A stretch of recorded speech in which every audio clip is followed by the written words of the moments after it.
Does anyone care to take a guess? Couple thousand? 200 years old? Nikki? 40 years old? Okay. Well, I believe Noah's Ark involved timber framing. If that gives you any idea, it's really old. Well, I'll get into it in a little primer here. So for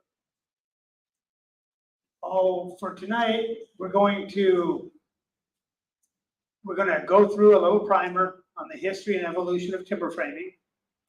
And then we're going to go with Greg for a tour. I'll take you through the tour, show you the sawmill, show you the shop. Any questions you have during the tour, let Greg know or commit them to memory, or let anyone of the employees team know. It's hard for Greg to answer those moving through the shop. It's just traffic noise and people, whatever. So, and we'll cover them in the Q&A. Okay. And so after the tour, we'll get down to the meat and potatoes, the presentation about business strategy and what that can teach home design. It's kind of some cool information there that I think anyone planning a build will benefit from. Then we've got some drawings and we've got some mystery projects down here. If you want to get dusty and do some hands-on work, and one of those projects will leave with the winner. And we got some merch, a couple books, some fun stuff to give away.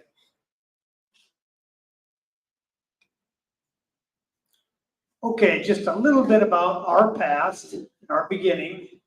So I've been in business. Well, first, how old do you figure that young whippersnapper is?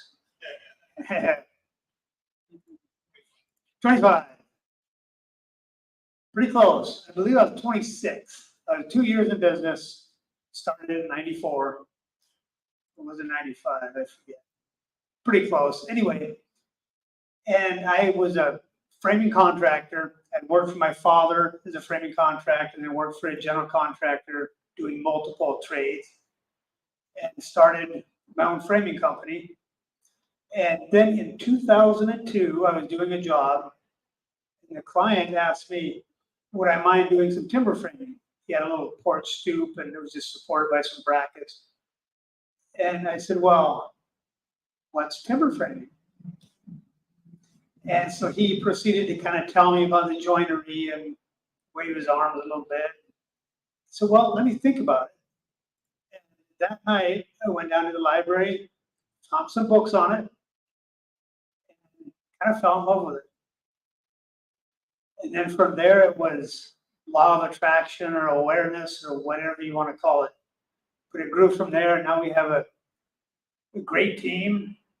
We keep our, feed a lot of families and living wages for people and help a lot of people out. It's really a fun way to make money.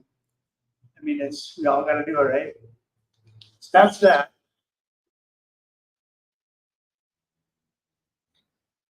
Okay, the evolution of timber framing. Why do you suppose the Wild West is included in this history? A lot of timber? Yes. The Wild West, well, it wasn't the Wild West exactly, but what was happening industrially during that time just about gave timber framing the death blow. And I'll get into that. So now we'll go back to the history here. So, I mentioned Noah's Ark, which might be what, 4,000 years ago, 5,000 years ago, something like that. And their structures then were very crude, but people have been using wood for a long time. Here's an example from Scandinavia. You can see Norway, Sweden. It's just an old Viking longhouse. And these were being built by Indians here on the West Coast. Not sure how long ago, but they were doing it. And China, Japan, Asia, they have temples and different ways they build. It's unique to what we're doing. And of course, then we have Europe. That's kind of the grand central for timber framing and its development. Most of it was happening around there. Here's a picture of an early old project in Germany. I was there 2 years ago. And this really looks a lot like a truss system you might see today. Maybe a little wider spacing, that sort of thing. But they had an intuitive knowledge of triangles and bracing. And these beams could never make that span. So when you get tension loading and forces, you create trusses and you can make big spans work. So they had an intuitive knowledge way back then, this is about 500 years old, of how to make buildings work. And now today we're kind of doing the same thing, but it's with applied numbers, with engineers. Really overkill compared to some of the big buildings. Engineers have to, just for example, if we're testing 100 2x4s for a load 8-foot span, for the engineer calcs, they break every one and measure how much pressure it takes. They take the weakest 5%, base their numbers off of that, and then they have a ×5 multiplier for commercial, for housing, for ag buildings. That multipliers down, but it just gives you an idea of how robust the safety factor that's in today's engineering. And it's not all bad because things happen, and I'm not knocking it. I'm just saying that's where we're at. Okay, so that's kind of early timber framing, and this from Europe got brought over to our country in the early colonial days. And then there was the colonial days, and we kind of took the torch from Britain with the Industrial Revolution. It really started going to town here. And during that time, there are 3 things that just about killed timber framing that was going on. Why timber framing was no longer the way to build homes and buildings. Can you tell me what those are? Fire? Fire? Okay. Stick frame? Yeah, he's really close. And now to get closer, what makes stick framing possible? Nails, mass-produced nails, and milling. Yeah, because if you're doing it by hand, you can't afford to make 2x4s, right? What else? Now, how do you haul the horse? Do you haul the lumber with horses, or what do you use? Choo-choo. Right. Rails, nails, and lumber. So those 3 things allowed the Wild West to blow up the shanty towns and towns overnight. And timber framing was no longer the most effective way to build. And so the stick framing started out very crude in the West, but then it got better and better. And here, I don't know if I can block anyone, but here's a balloon frame. This is what the stud going all the way down. And it's a kind of a tough way to build because you have to have the wall so tall. And so that quickly got changed to what's known as platform framing, with the floor joist sitting on top of shorter walls, and you can build multiple levels. And that also had the benefit of stopping fire. With the tall walls and no fire blocking, like back in the old day, fire would just whoosh up and roofs would collapse and real fire hazard. And the only thing different today, here you see leaded braces. We're using plywood for our bracing to stabilize the wall as far as that goes, but that's basically what we're doing today. It's a very effective way to build. And timber framing, generally, we'll use stud framing and the beams, and so it's called hybrid timber framing. Sometimes there's a full timber frame, which looks like you see a skeleton all the way around. And most people aren't willing to spend that kind of money. One of the questions we get is, how much does timber framing cost? And for a full timber frame, just within the industry, they kind of figure if you're not willing to spend $600 a square foot, that's where the clients building full timber frames are landing. And so the caveat to that is those people with those kind of pockets, making those kind of choices, pull a high dollar choice to the paint, to the tile, to the fixtures, to everything along the line. And so it brings that price up into that $600 a square foot range. Make sense? So yeah, this is where timber framing is at today.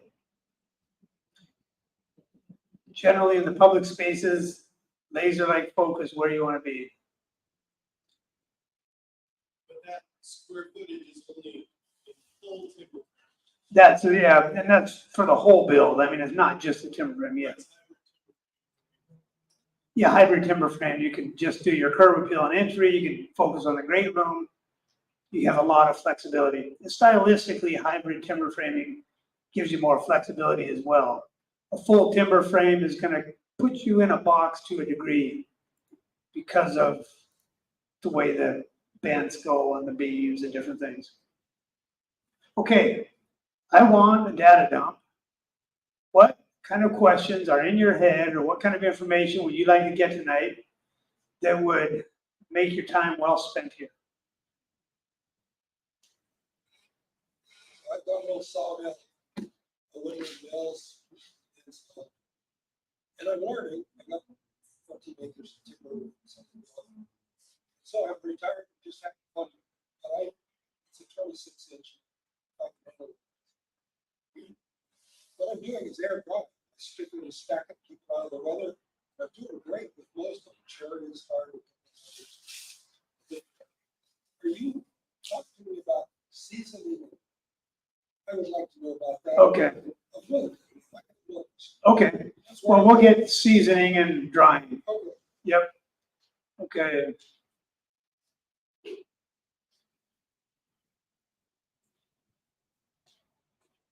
I'm going to go ahead and add one that's a big one. We'll cover this. We have it already in the question Q&A. Process, how does it work? And another one is cost. What else? Utility management. So electrical plumbing, if you were to go full timber frame, how do you manage those? Okay. Okay. Heating too, I suppose. Heating and air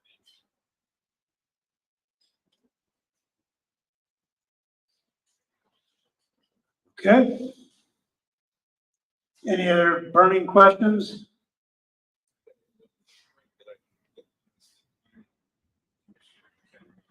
Okay.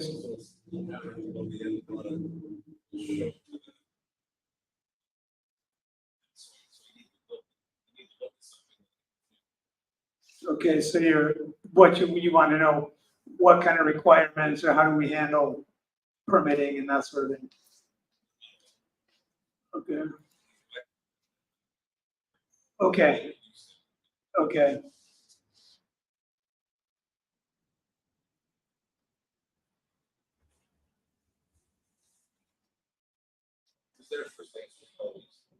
Right, safe.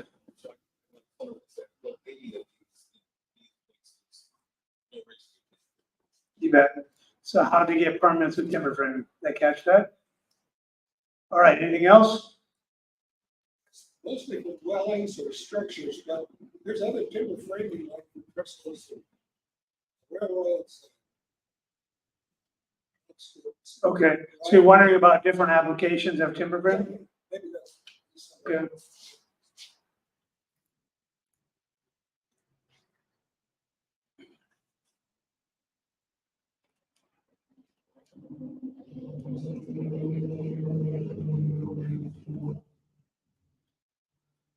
All righty. Nikki, do you have a question?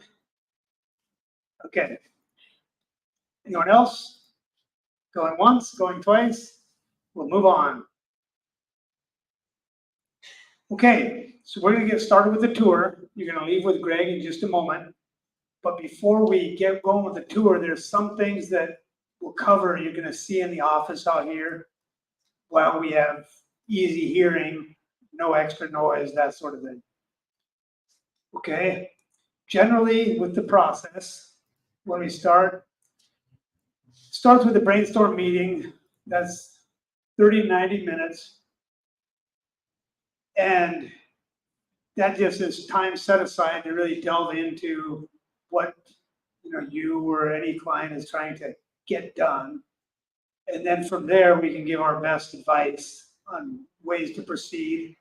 And the holy grail, what we're trying to do, and what anyone that walks through our door is trying to do, is figure out, is this a good fit? If you can get a good fit, your problems melt like snow in the hot sun. Vice versa, you get a poor fit, your problems multiply like rabbits in the springtime. So that's what this is about. And it really works well. And that happens there in that office. We have the design team upstairs. The design really works with tons of ideas. You just really got to generate a bunch of ideas to solve problems, and especially with remodels, we've really kind of honed our skills and developed a lot with the constraints remodels bring. But we apply this to new plans as well. If you brought a plan to us, we'll figure out how to apply timbers that's going to match your style and budget. There's a lot of back and forth. It's messy, but it's good. It's a good journey. And so sketches, there's 3D models. At this point, there's many iterations, a lot of communication. Then there's building docs. We also will produce building docs if it looks like we're a good fit for what you want to do, like for you, Dennis. And in general, so up to this point, no sawdust has been made, no dirt has been dug, nothing's happened. Where are you at from conception to finish, percentage-wise? What would you guess? 22%? Okay, 2%. Okay. Anyone else care to hazard a guess? Okay, so this is just me, in my opinion. Early in my career, when it was easier to get permits, and people did not have as many choices, they said that once your foundation is in, this is for a new build, once your foundation is in, you are 50% done. And now today with the absolute permits, wetland mitigation, blah, blah, blah, blah, blah, blah, blah, and the choices were great. This is great with all this creativity and innovation, all these new wing-ding dilly gadgets you put your own. But you do have to have mind space and time to process what you're going to do. We see that just information overload slowing the process up with our clients. So my opinion is that you got to be pretty close to 50% at this point. Some people quicker, some people might be in the planning stage for 4 years, and then a couple years to build, a year and a half. But I'm sticking with 50, not 2. But I'm no psychic by any means or anything. Okay, so here's a little bit about what you're going to see in here, and this will speak a little bit to drying. So here you got the butt end of a log, and wood shrinks more, or shrinks less perpendicular, and around the racetrack, it shrinks about double. So what that means is when you have a locked-in circle, the wood has to check somewhere because you have so much racetrack on the outside as opposed to the inside. When it's shrinking, it has to pop somewhere. Make sense? So far? Okay. And then if you cut a beam, and it's boxed hard somewhere, you don't know where yet in a green log, but somewhere it's going to check because you've got your locked-in circle. That's just how it works. And what we try to do is cut our beams outside of the heart. That's called free of heart center. But if we do this, the beams behave better. And inside there, you'll see a big chunk of wood. In fact, Bart's got them. Big chunk of wood that has a check in it, and there's one that's free of heart. And you'll see how the checks have been minimized, but it also distorts. So you have a little trade-off, but by far, you get really good behavior here. It's much better. And then here is just another little wood dive, wood trivia, if you will. Let's just say that this is a hammer handle, okay?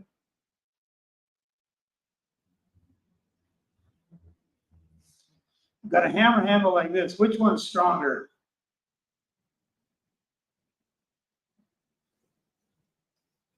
This one? Okay. And why do you say that?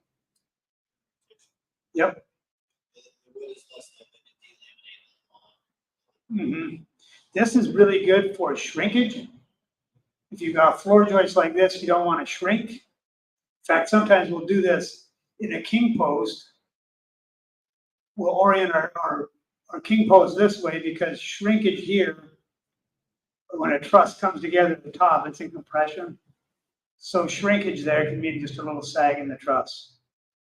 And this here, yeah, we found this out, on the job with wood hammers. They're really nice for vibration and that.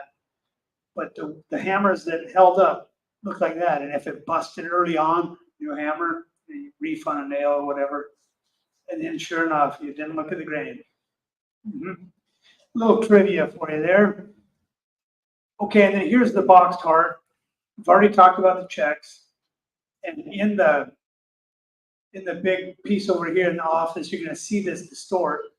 And it's turned into kind of a parallelogram. It looks something like that when it dries.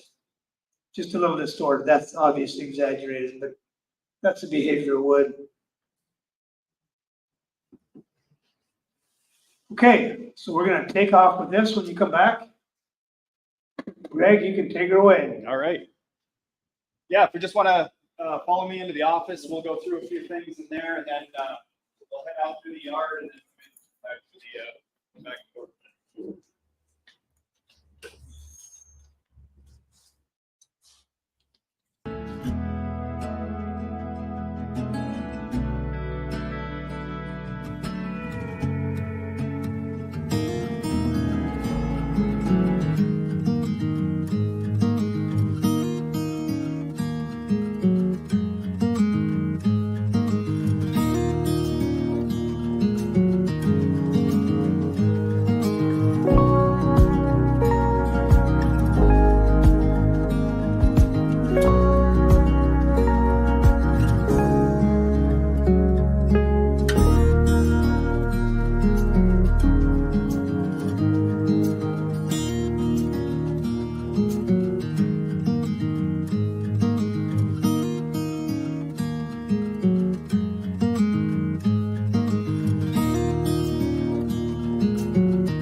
here to the job site for installation. Put the second coat on it after everything's all said and done, and it's nice and clean. You get the third coat on there, and it gives it a little bit of a sheen. It looks really nice. So, yep.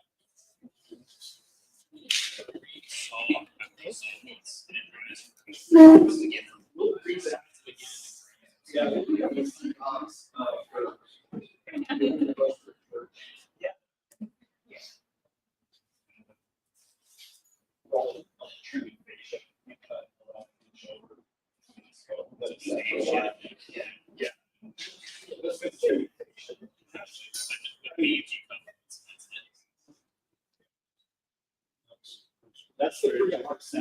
Yeah, so you say. Yeah. You can get rid of about 80% volume problems, working problems, like putting in 3%. I'm still gonna do a little bit. And we're still a problem child, it's gonna do what it's gonna want to do. But so, yep. Thank you. Yeah, thank you. Yeah, feel free to grab a few little snacks before you sit down.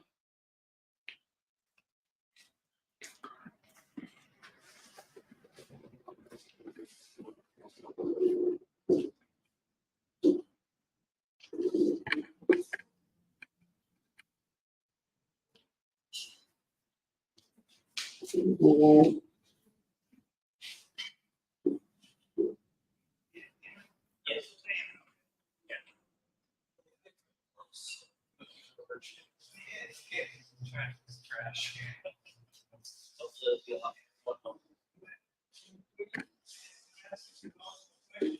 You're asking some knowledgeable questions. What's your per capita, okay? Okay.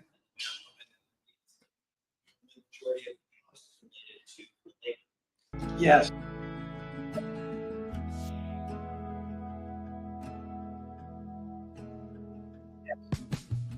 All right. Where are you thinking about building?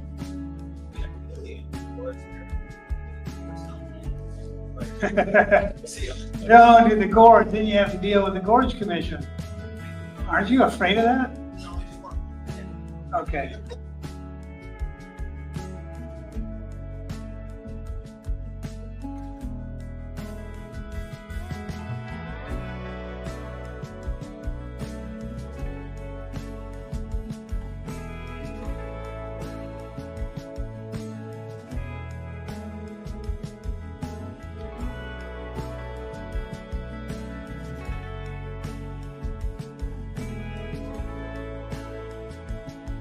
Cheers.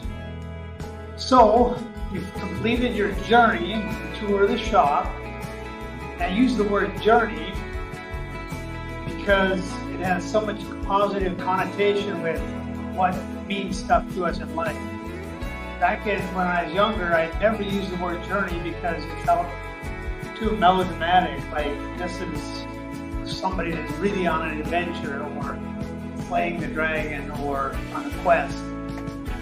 But since then, I've come to understand that journey has two qualities that really mean something to most of us. And that is forward movement. The journey means movement. We all want to move forward. And then it also means something worthwhile. You're pursuing something worthwhile. And for you, and you guys are got your mill, you're thinking about doing a timber frame, building, different things. It's all good stuff that keeps our motors going. So you're back from your journey, and with our journey as timber frame guides, helping people figure out what's going to light their fires for years and bring joy, many times bring a return on investment.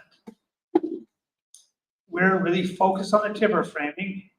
And when I have this before and after, I'm just going to show you a little peek behind the curtain of what we do and how it kind of works if you were to be a fly on the wall in the design room.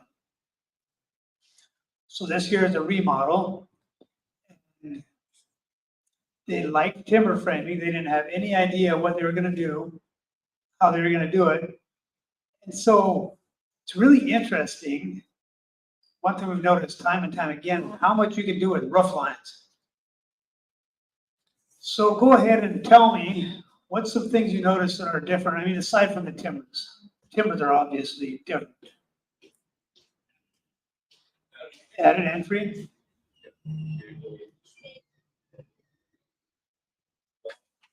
Okay, rock on the house, yep.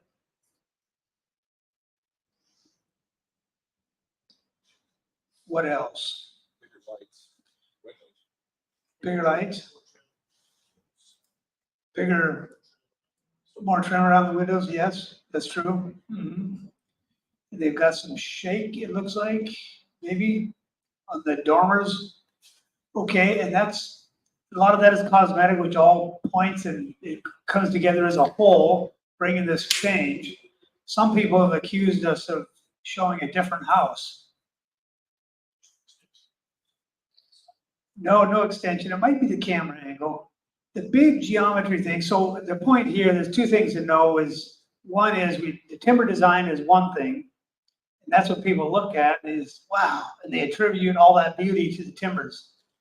But that's not correct. There's such a thing called canvas prep before you can paint, right? For us, the canvas prep is working with shapes, massing, and geometry. So if you look here, and I think you pointed out here that this window right here has shrunken up. The reason that's smaller, it was to a bathroom. The reason it's smaller is it allowed a steeper roof slope. Had we tried to beautify this without canvas prep, try to come off at a real shallow pitch, it just doesn't leave a lot of room to work with. You see how that arch would just not really work? So that's one piece for the canvas prep. The other here, you'll notice these dormers were all the same height. Over here, one's higher. And there was no change on the inside. We just simply framed in some walls on the dormer to create a bigger pitch. And now that's a little bit taller. And then we added a timber truss element here and just corbels over here. And what that did is it creates a pow. There's no question of where your eye is supposed to hit. And part of beauty is visual hierarchy. You don't have to be confused. If your eye pinballs all over the place, you're going to use adjectives like cluttered, messy, busy, not beauty, right? So that's canvas prep. And so that's really a big piece of what needs to be done to make timbers look right. And in this case, none of the posts were moved. They were made bigger. And then, of course, we drew in stone different places. And over here in the garage, there's another gable, false gable that pops out and pulls it all together because the garage was then blank and kind of a dead zone. But that is just a peek behind the scenes of what we do on our journey, guiding people with their timber framing stuff. Okay, business strategy. How many books do you suppose have been written on business strategy? Quite a few, right? So the key message that I'm going to give you here, and it's going to be a theme through this whole piece, is that business strategy is messy, and your home building timber frame journey is going to be messy as well, but it's good, it's forward movement, and it's worthwhile. As for you, you're going to be dealing with what you want, or I might say, what you think you want. It always starts out that way. We really don't know what we want in the beginning. And as we get educated, we get more and more information and figure things out.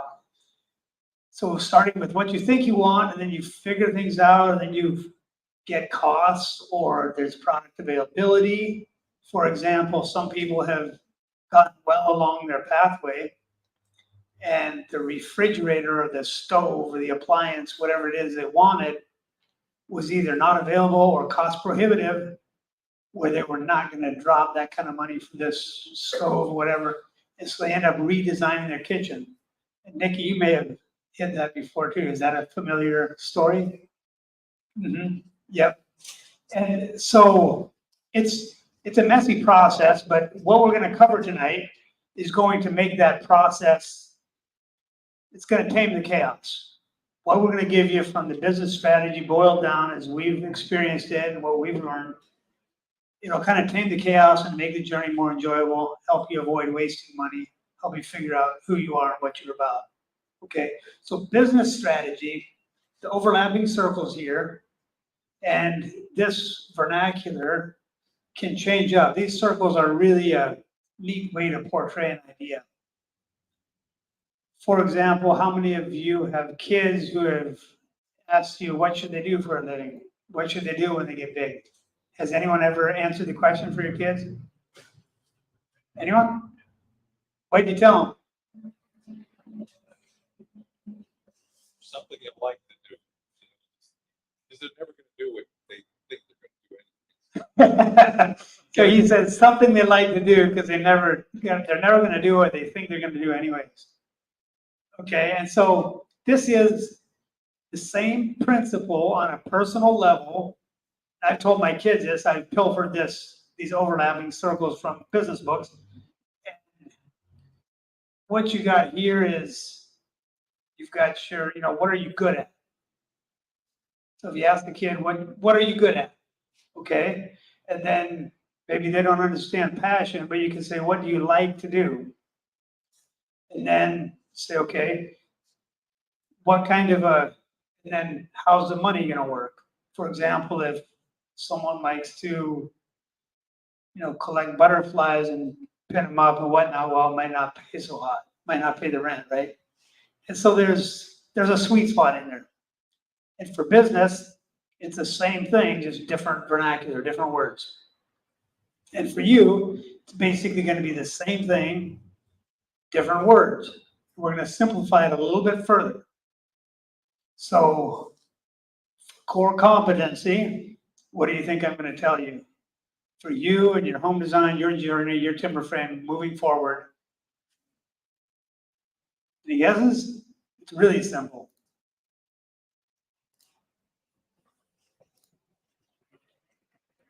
What? What are you trying to achieve? What are you trying to build? All the details from A to Z. And this is actually where you're going to spend most of your time. And then for liking and passion, what do you suppose I'm going to use? I mean, there's only 5 questions, right? This is going to be why. And then for the money, making things work, and all that.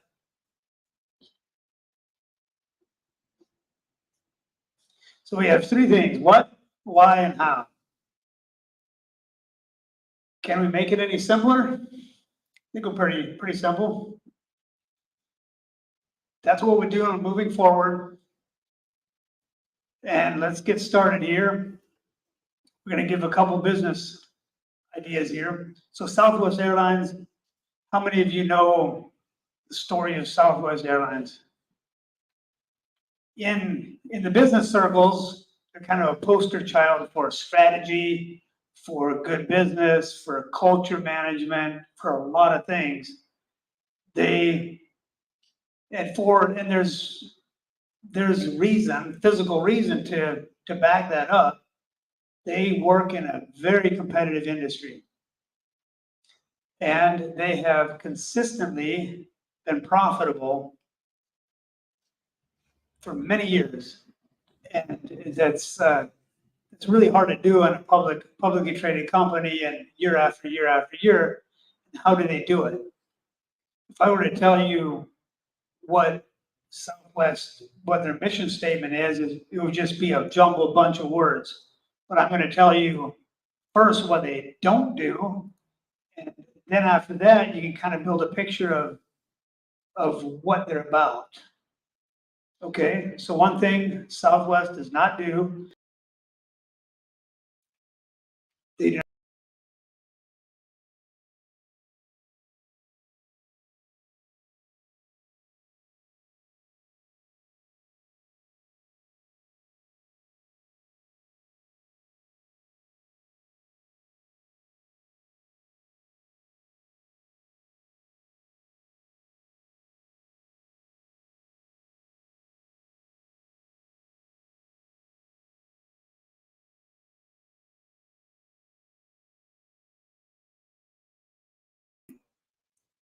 and they've stuck to it.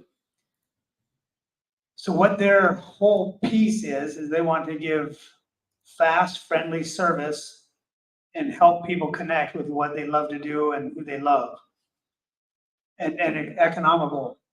And so all these things that we mentioned.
What you're trying to do doesn't match with what we do best, we're gonna share that with you.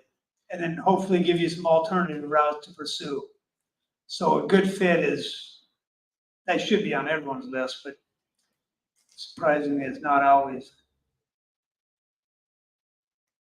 Okay, so here we are for you and applying to you and your process. We already talked about the what, the why, the how.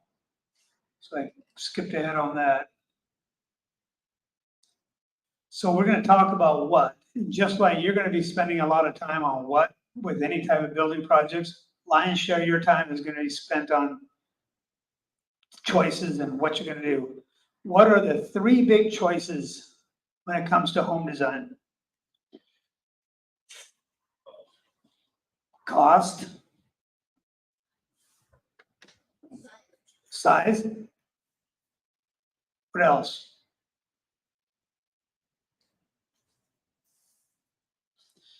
Pretty basic, there's three buckets. So we've got size, there we are, size, and then how many levels and style. Of course, we're showing timber style here, but style is much more than just timbers. Timbers are going to influence your style in a big way, but carpeting to flooring to furnishings to everything, all those choices, you're making them all, right? They come together and that's gonna create your happy space. Okay, now you might be asking, but what about location? It's hard to design a home without knowing the location, because so much where the sun comes up and how big, and the terrain, and even neighboring property values, neighboring home styles, there might be an HOA. There's a lot that goes into location. But I'm gonna stick to my guns and say the first three are those choices you have to look at first. And the reason I say that is without putting thought into those big ticket items, those choices, you're not even going to be able to select property correctly. Right? And then if you're doing a remodel, you've got a leg up because you know the neighborhood, you know what's up, and so forth. Okay, and we're still gonna be with what? I just wanted to come back and emphasize that we're still spending time with what. And another way to build out the what part of that circle is to start a wish list. Neat, tidy, pretty much perfect, except mine look kind of like this. And wish lists are tough because you kind of tend to want it all, and there's always trade-offs. If you want a multi-level for the view, well, then you have stairs to deal with. And if you want a single level, well, you're gonna have more costs because you have bigger envelope or walls. Generally, you pay more per square foot for a single level. So there's a lot of trade-offs with that. And so moving forward, create a don't-do list, just like Southwest and that. In fact, there's a book for anyone interested called Good Strategy, Bad Strategy. And really a no-nonsense book. It kind of really cuts at a lot of the fluff you see in corporate world and terms bandied about and kind of the newest fad.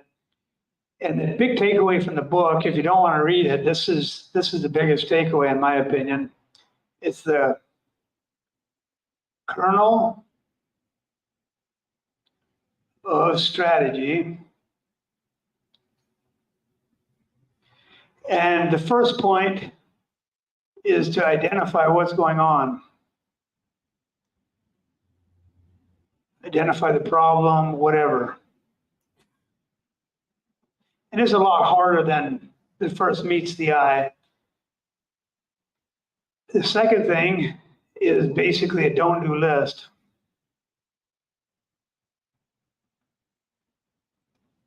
And what that does, that just creates guardrails for you, keep you between the lines. And then the third thing, and this is almost my favorite takeaway, is come up with things to try.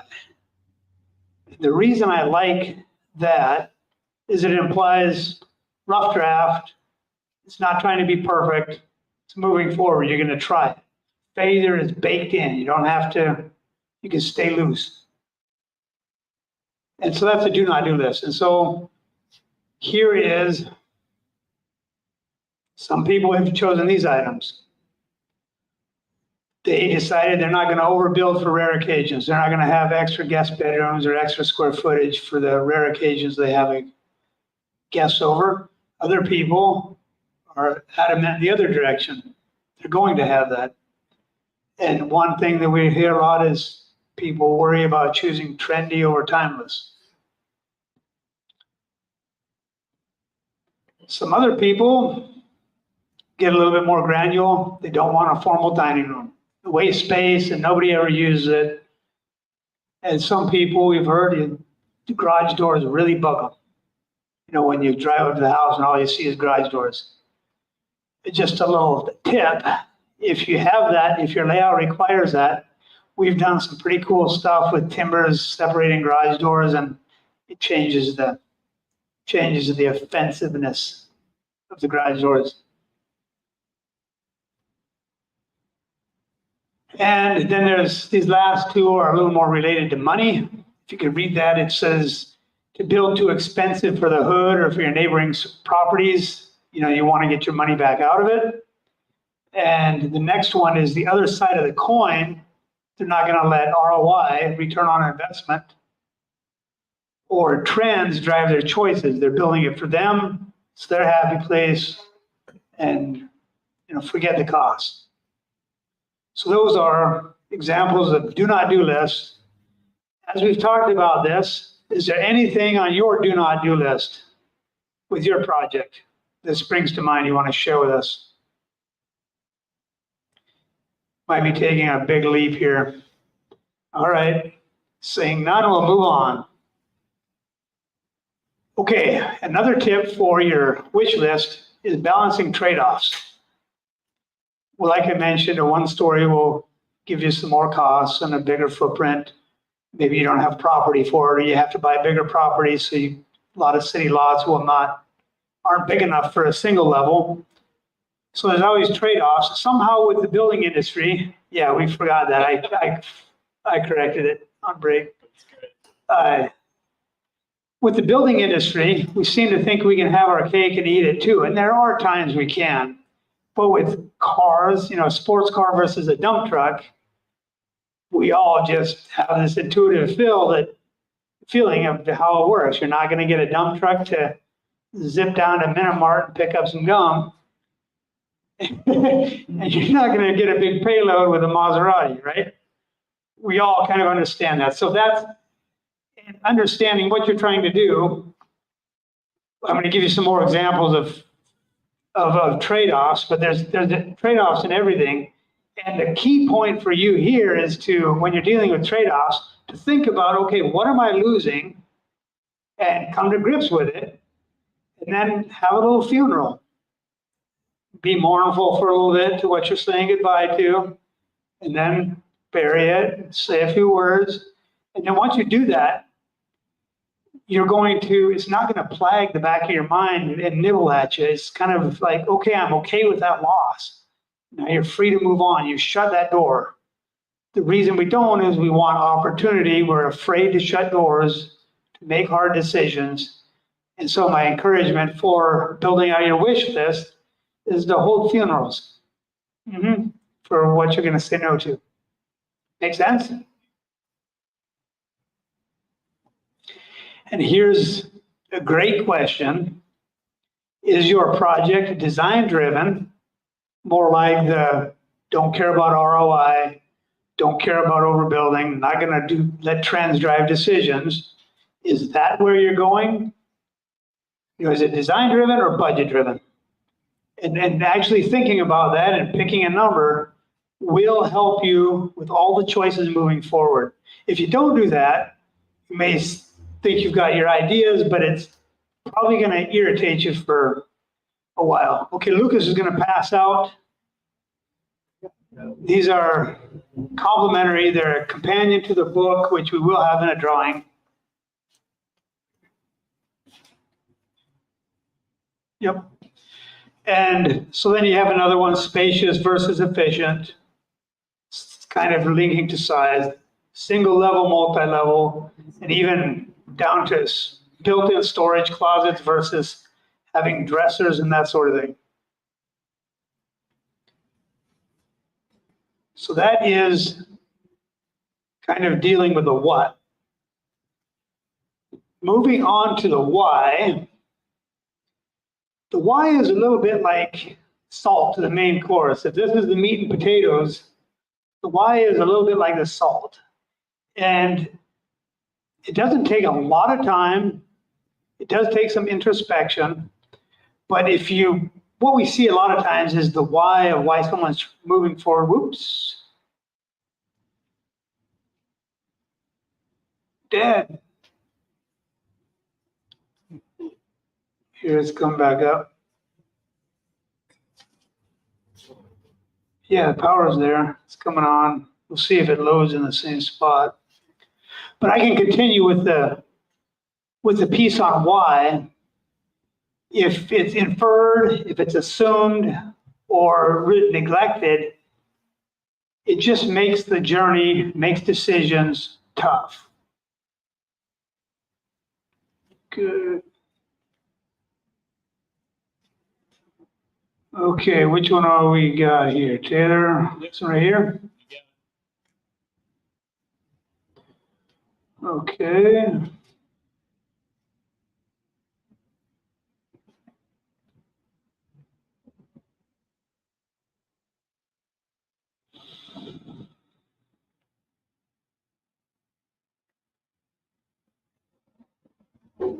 Sorry. 33, okay, good man. Yep, thank you.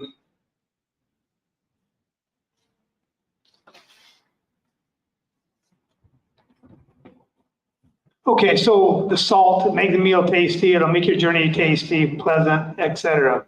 It gets neglected, and I'm going to ask you, what is your why? And I'm a little bit of a psychic. I just can kind of sense what you guys are all about here. I'm thinking that it has something to do with giving. Or maybe it's a little bit more like connecting.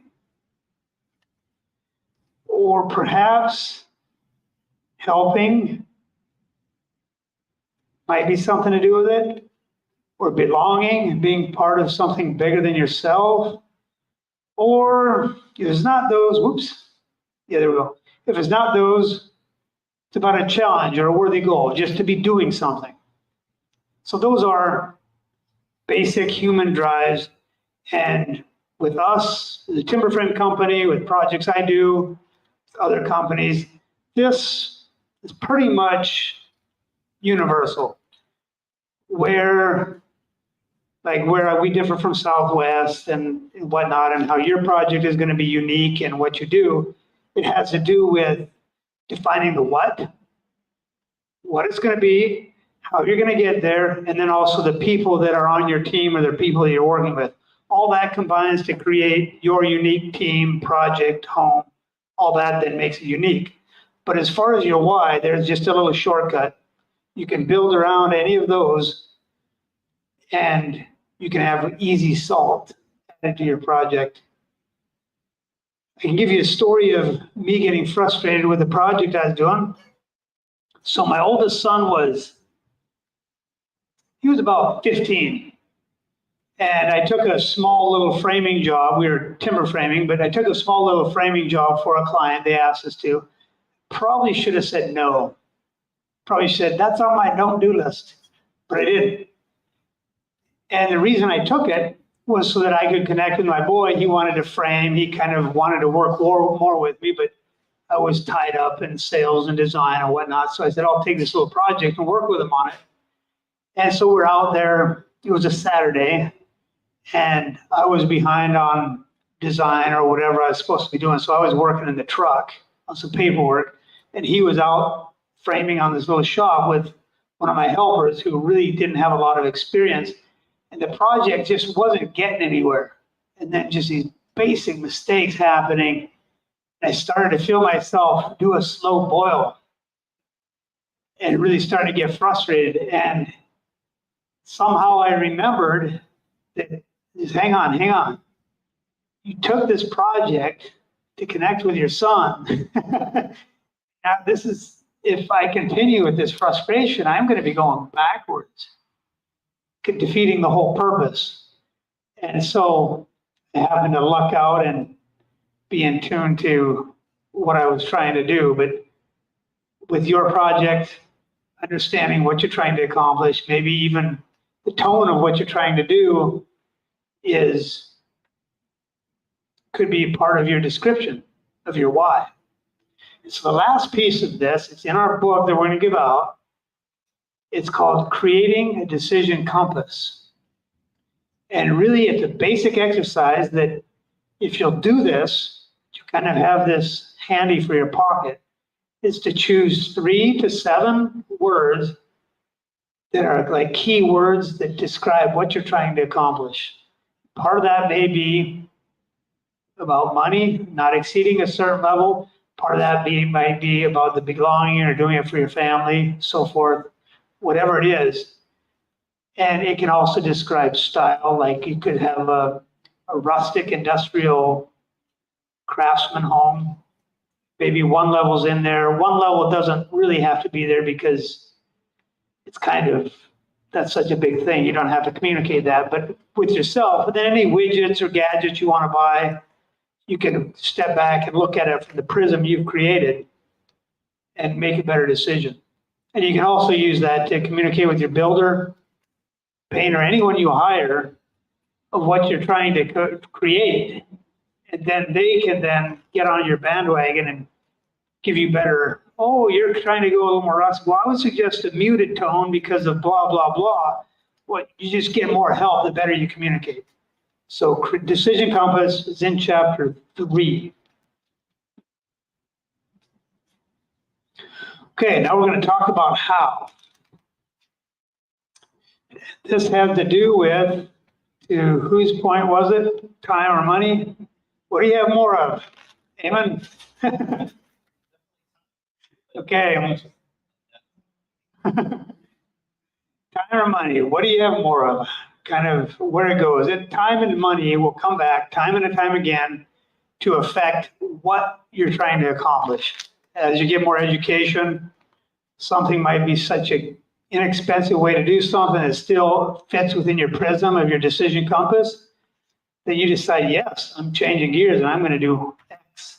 Or something may be cost prohibitive, or something may be just so nice, it blows your budget apart, but it's worth putting the project off 2 years or figuring out a different way to pay for it. We see that all the time. All these things. But time or money is going to come back. So it's kind of a back and forth, and it gets tighter and tighter and tighter as your design gets closer. And then a big question, who should be on your team? It comes back to a good fit. So this is Arrow right here. This is you. We're guides. We just think of ideas and listen to what you're trying to do, and then they say, oh, okay, let's do that. Right? No, we're just running ideas past you, and some of the ideas need to be corrected, and we understand your vision better and better. But that's kind of how it works. And this next picture I have here, it's the aftermath of a logging operation, because it depicts a story that happened to my uncle quite a few years ago. He had some land cleared, he's going to develop some property, and the logger calls him up. Okay, got it wrapped up.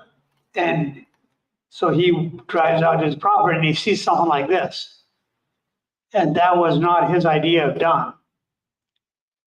And as I heard the story, I expected to hear how he drug the logger back out there and got him to finish the job properly, like all good boys and girls should do, right? Well, he did. He didn't bother calling the first logger. He realized the error of his ways. He made a bad hiring choice. He realized that if he would bring the first logger out, he might burn political capital. I think it was a friend. And probably still not get what he wanted. Just can't drag someone that far over. So he realized he made a poor hiring choice. Then he hired somebody that had the right idea, that he connected with, what done would look like. Then he got what he wanted and saved himself hassle and didn't burn up any bridges. But he could have avoided that with the right hiring choice. Quick tip for hiring, ask yourself 2 questions. What behaviors, done or undone, leave you foaming at the mouth, madder than hops? And write it down. And the same thing, what kind of behaviors, done or undone, bring a smile to your face. And what that'll do is it'll bring your awareness of who you are and how you roll a little higher in your consciousness. And then when you're talking to people and whatnot for doing cabinets or painting or whatever, you've got a better idea of screening the things that are going to tip you over.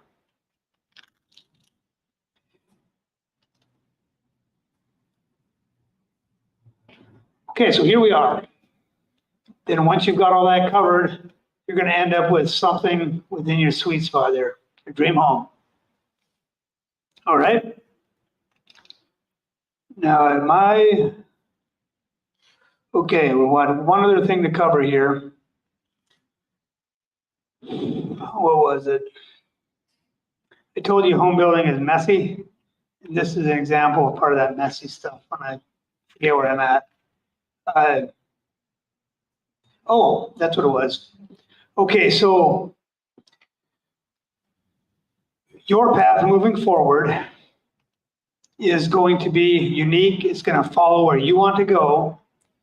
And I'm going to give you two examples of how some people have moved forward, figuring out what they want, two extremes. The one system is called throw money at the wall system. And the other one is do it all yourself, up by your own bootstraps. Those kind of mark the two sides. You've got doing it all, and then you've got the throw money at the wall on the other side. And with people that have deeper pockets and they don't really want to think, they'll jump in and hire an architect or a designer. And we had one person that we worked with that had gone through 3 designers. And what happens is because they don't have a clear idea of what they want, the designer is a little bit hamstrung, kind of feeling their way forward in the dark. And so they're paying a designer to help them define what they don't want, their do not do list. And so generally what happens with designer A, they bring them about so far, and after no progress and this and that, something blows up, something gives up, the wheel comes off somehow, whether it's the clients or the service provider, then on to the next one. That goes along for so long, and then the relationship kind of falls apart because it's not moving anywhere, and there's just frustration. And then somebody looks brilliant when they, by process of elimination, kind of figure out what they want. Expensive way to go, time consuming, and frustrating. Wouldn't advise it, but it has been done. And then the other one is if you're doing it all yourself, don't reach out to anyone, put any money into the planning. You can really wear yourself out to where it gets frustrating, and you can leave expertise or even ideas on the table, a little bit like stepping over dollars to pick up dimes. There's a lot of people that know stuff around, and not tapping into that knowledge in any way can really, be like stepping over dollars to pick up dimes. And the last thing that I'd like to say, kind of as a comfort message, is with whatever your project is, it's going to be okay. No matter how you start, no matter how you roll, all roads lead to Rome. The process is messy and it might take longer. You might spend a little more money and whatnot, but just keep that loose mindset, have fun. It's going to be okay. Okay. So we're going to move on to the Q&A. Been a great audience. Give yourself a round of applause. Yay! Before we go right into the questions, for our journey, if any of you use YouTube and want to subscribe or comment on our videos, that's really a big bonus. You may know some people who are interested in this kind of thing, telling them about us and telling them, hey, go buy Arrow and see if you're a good fit. They're on this quest for a good fit. And if it fits your project, it's game over. I mean, if it's a good fit, you'll have a good process and get a good product. If it's not a good fit, they'll tell you and steer you someplace you could go. And then, of course, those same people, or we've got the online ebook, the flip book, it's links to videos. There's a style finder and there's inspiration reports, lots of information to turn to people to. So that's one way that we can be assisted on our journey. Now with the Q&A, we talked about cost and how the process works. Let's see, Craig, you were talking about possibly doing a modern style.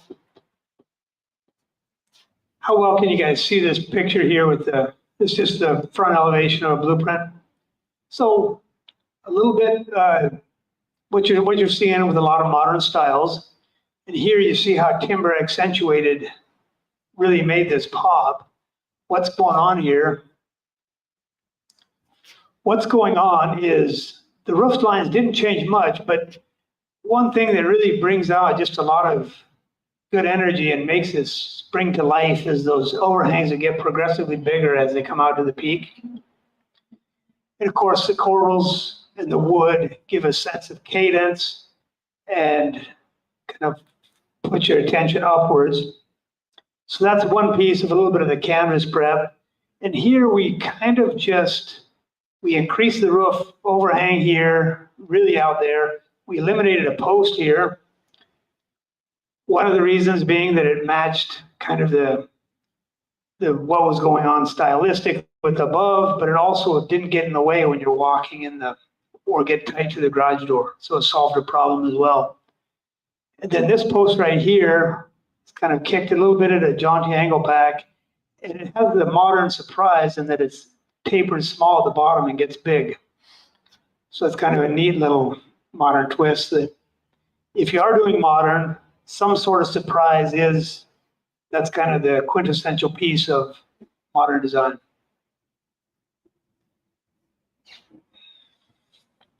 Oh, this project right here. So that's a little bit of the process of the design, and then we came in and put the timbers in. In fact, we sent this out as a kit, but if we installed this, you'd be looking at about $40,000. Okay. Here's a medium-sized project. Some of you may have seen this in the Parade of Homes. 2016, was it, Taylor? Yep. 2016? 2018. Or 2018, excuse me. Anyway, this, again, we'll kind of touch on the design piece. So the canvas prep, when we put this model in 3D, we could really see where the imbalances were. And one of the things that really stuck out was this being so high. Kind of dominated things. And then the entry, you can see it kind of feels a little bit spindly. And so some of the things that we did is we brought this down, we put a scissor truss, we dropped it a foot, put a scissor truss, and that brought the presence of that bonus room down. We raised the pitch of the main roof just to give better massing. I think this cleared, yeah, it came down then. And it makes the garage feel smaller, makes the entry feel more proportionate. And then we also, the stone got bigger, and then the posts have an outward taper as well, which just makes your eye see things wider. And what you're looking for there is for the golden ratio. The golden ratio, just for reference, it's 5 parts, 3 parts. Rectangles that's hit that. And it's repeated in nature, but by doing the stone up higher, you kind of get something that's closer to these squares. And that's a little bit of what's behind there. These are solid piece timbers back here, really hard to cut. This one, for cost reference, just so you kind of get an idea. Anybody care to hazard a guess? Bam, sold, you nailed it. Okay, and here's another big project. This is a much bigger project. I didn't hear you first. Oh, he said 200,000. Sorry, yeah, I should have repeated that. And this project here was done quite a few years ago.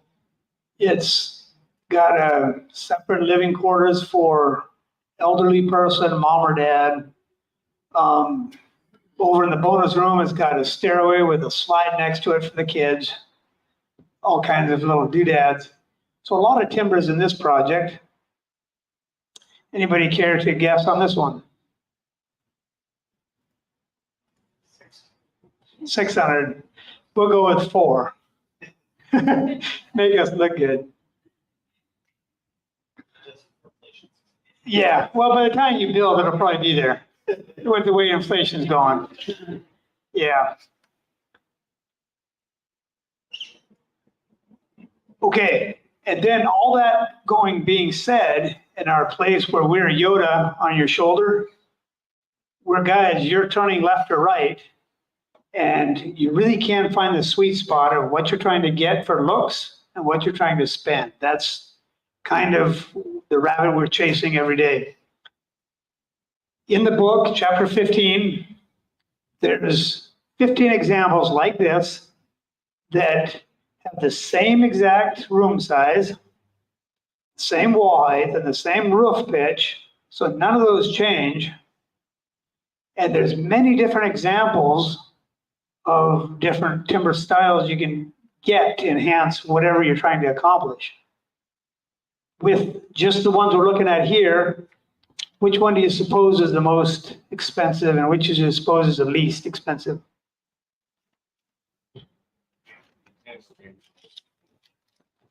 Yep. How about the least expensive? I would agree with you. Yeah, this is a nice look too. It can be made to look modern, especially if you take out these rafters.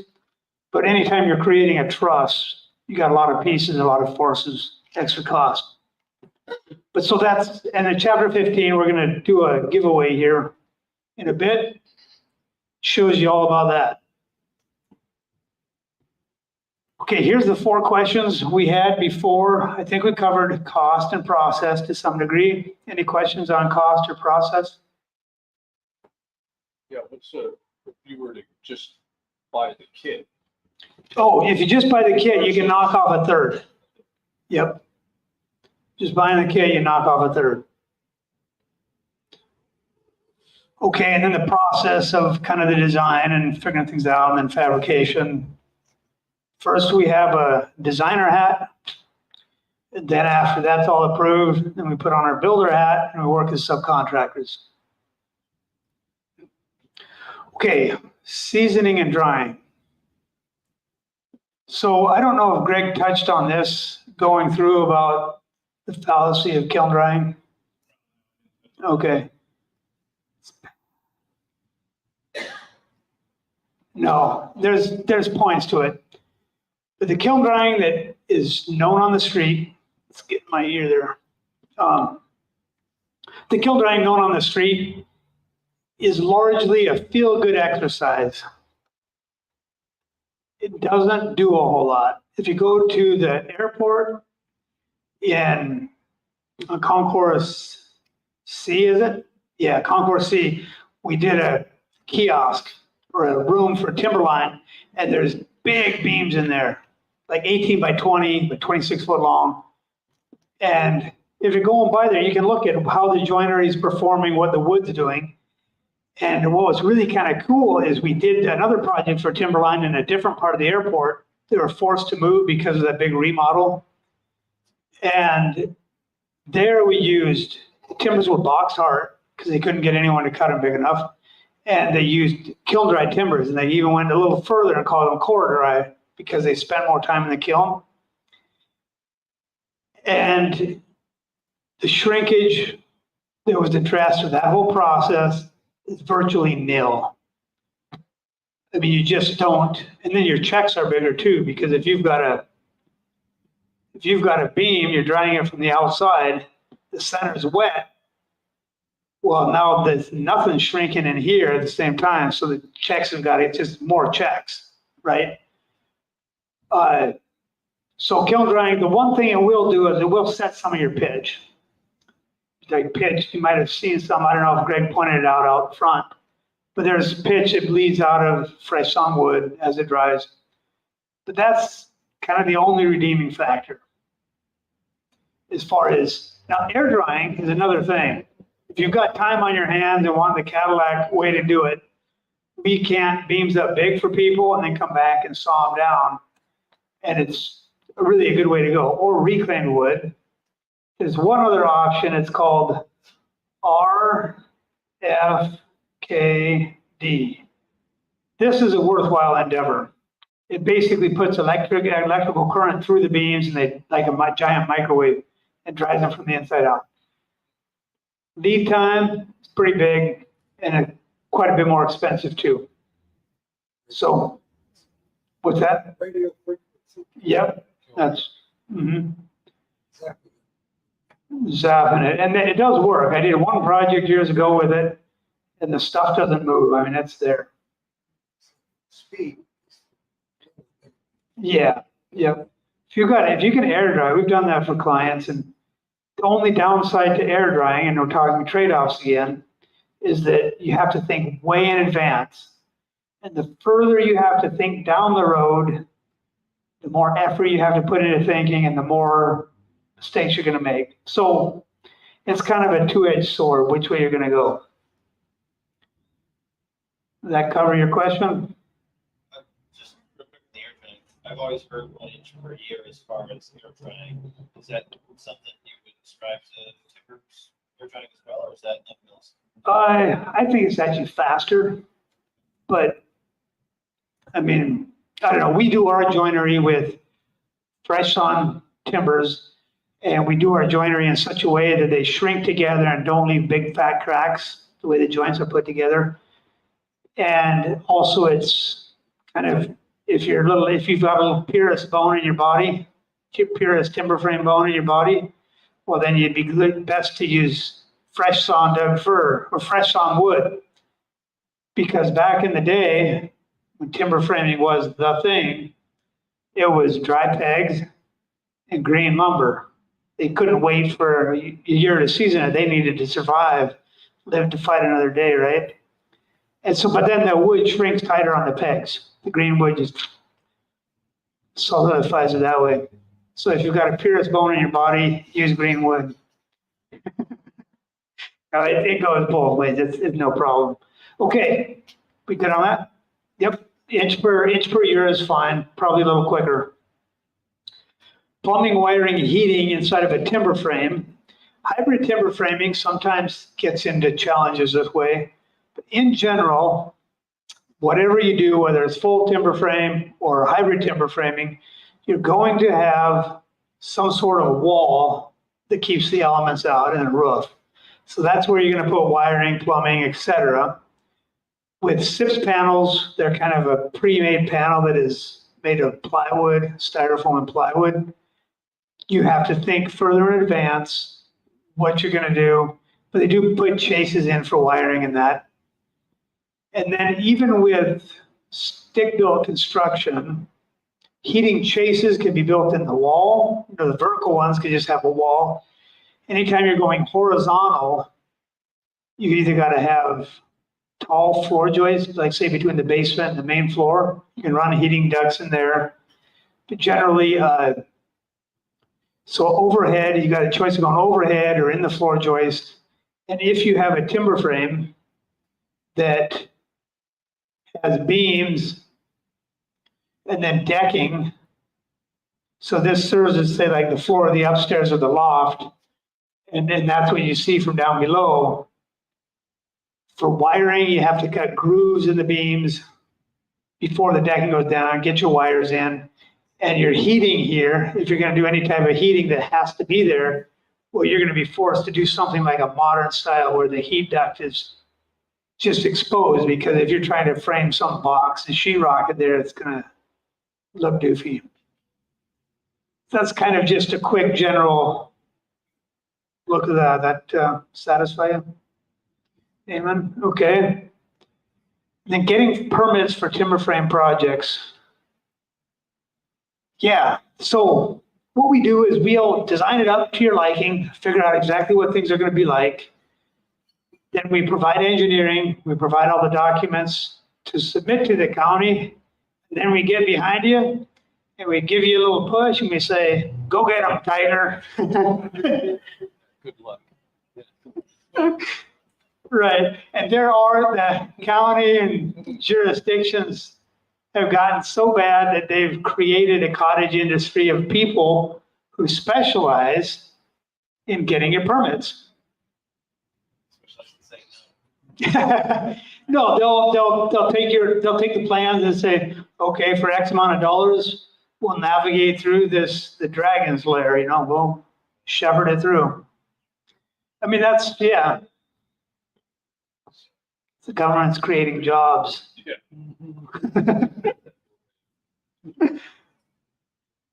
Yep, and we have one more question. Different applications for timber framing. And that was, again, different types of things. We've seen them, water towers, there's bridges we've done, small bridges.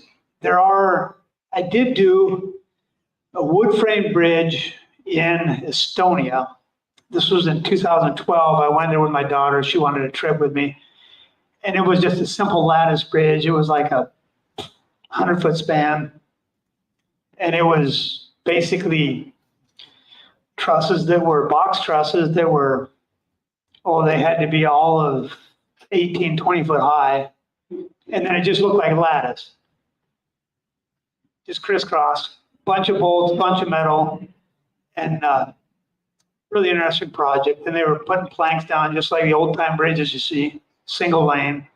They didn't build it with a camber. They didn't put any camber in, which kind of was surprising because that's going to sag like 3, 4, 6 inches. I mean, they really sag over time, but interesting project. There's a McDonald's right up in Castle Rock. Well, it's actually the gas station adjacent to McDonald's. I don't know if you get in there that way. So McDonald's is improving. No, there's different commercial applications.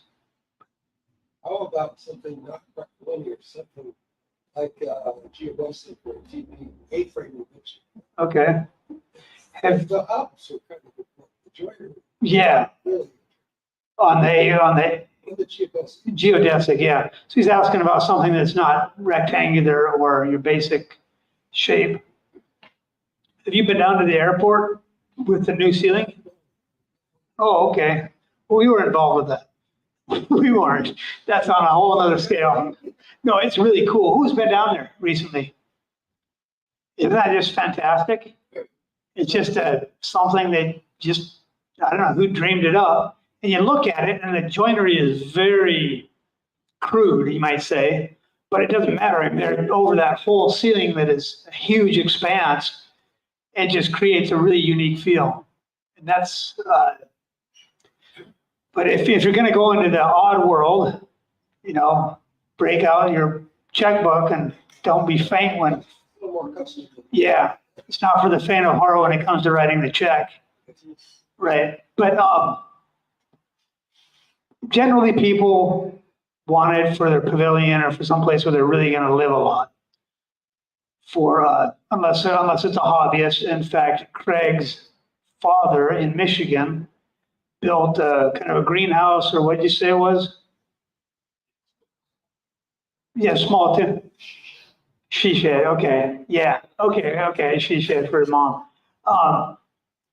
But people do it like that just for an chance to do something. Back to the why, that's something fun and challenging and helping mama.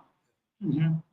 So like the aesthetics of this, you've done, I'd like to see your portfolio. Is it on the website? Yeah. Airport thing. This church is going to be. Yeah, in fact, I'm sitting next to some pretty impressive beams. Kudos to Bert, or he's not here now. The other Bert, who's our Sawyer. Okay, you'll take the kudos. That's his wife. Yep. That's a piece of work. It's hard to get. It's 49 foot long, free of heart. Yes. Free of heart, and it's 12 by 24. That's not standard project. No. Custom. And I think it's a lot more you can do. Mhm. Old Nordic churches are like a Viking ship upside down. Yeah, the Nordic church is a Viking ship upside down. Yeah, really, and I've read a lot of those books. I'd like to visit one someday. Yeah. Okay. You bet. Okay, I think we are ready for one more. So we have a mystery project down there. And we have some prizes first of the drawing. What are we gonna draw for first? Sweatshirts, merch, we got some books. And then we're gonna get one winner for the surprise project. And you get a chance to work on it yourself if you want to get dusty. Okay, what's going first? Let's do a sweatshirt. Sweatshirt first. Alrighty. Brian. Yep, that's you. So you got a sweatshirt? Another sweatshirt? Dave. Was this rigged? Wait a second. Mhm. Okay. Stackworks, custom. Okay, Amen. All right. This is the book, right? This is the book. One more book. Joe. Joe W. Yep. Perfect. And then we've got the mystery project down there. Okay, and if you don't want it, maybe you can swap with somebody else. Okay, is this Stefan? Stephen. Okay, that's you. Okay, so let's count off by threes. What do I get? You got to work for your Yeah. So let's count off by threes because you can each go to three groups. There's 3 stations down there. And then if you want to work on it, go for it. And the only thing that I ask is when you get down there, if you understand what's going on with it, don't give everyone a chance to think about it before you start moving in. Okay, let's just go. So 1, 2, 3. 1, 2, 3. 1, 2, 3. 1. See, are you gonna get going, Nikki? Okay, all right, thanks for being here. All right, so there's our groups. Whatever you are, we'll take the 1 closest this way, the 3 closest to the door. What's that? 2 is right in the middle. Yep. Yeah, these are there. And then there's goodies and things to grab.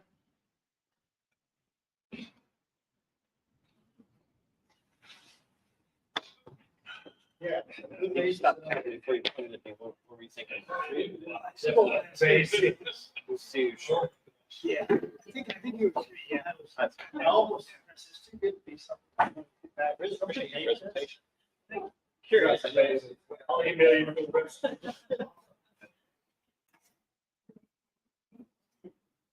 I don't even know.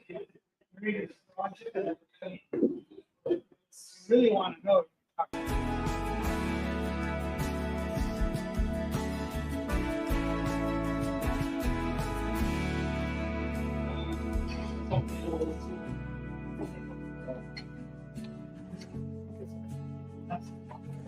So first,